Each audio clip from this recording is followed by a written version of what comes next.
오늘은 세계를 충격에 빠뜨렸던 동일본 대지진 발생 10주년이고 내일은 후쿠시마 핵발전소 사고 발생 10주년입니다. 일본 정부는 10주년을 앞두고 후쿠시마의 건재한 모습을 선전하는 데 힘을 쏟고 있습니다. 하지만 일본 정부의 선전과 달리 사고의 상처는 아직 지워지지 않았습니다. 장현민 기자가 보도합니다. 지난 4일 문을 연 일본 정부의 후쿠시마 홍보 홈페이지입니다. 후쿠시마 지역 풍경을 담은 사진은 물론 농수산물의 안전성을 홍보하는 영상도 있습니다. 日本の食品の検査の基準は実はすっごく厳しくて、放射性物質に対する基準も世界で最も厳しいレベルなんです。もちろん福島産の食べ物もこの基準をクリアしています。 일본 정부의 홍보 속에는 10년 전 발생한 대재앙의 흔적은 찾아보기 어렵습니다. 지난 2011년 3월 발생한 동일본 대지진은 일본 동북부 지역에 큰 상처를 남겼습니다. 특히 지진으로 인한 쓰나미가 후쿠시마 제1원자력 발전소를 덮치면서 원자료가 수소 폭발하는 대형 사고가 발생했습니다. 1986년 체르노빌 원전 사고와 맞먹는 대재앙이었습니다.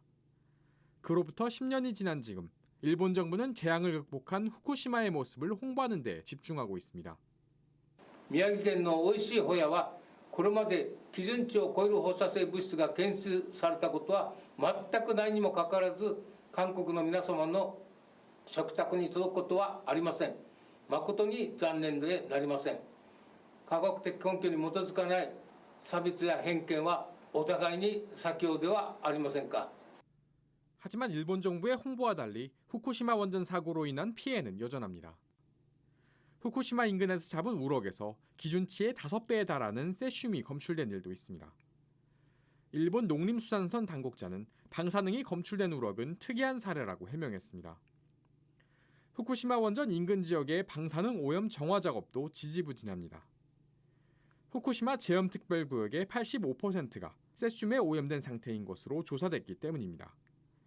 쇼언버니 그린피스 수석 원자력 전문가는 지난 10년 동안 해당 지역에선 재염 목표치를 웃도는 방사능이 검출됐다고 설명했습니다.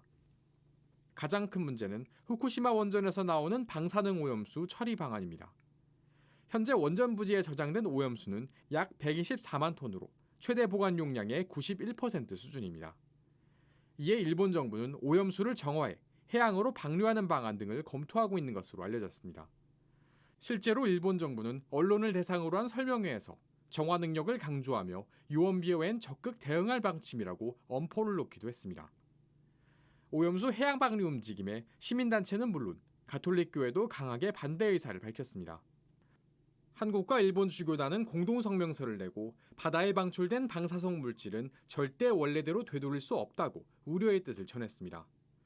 주교단은 프란치스코 교황의 회칙 찬미받은 소설을 인용하며 우리는 미래 세대에 안전한 지구를 물려줄 책임이 있다고 호소했습니다. CPBC 장현민입니다.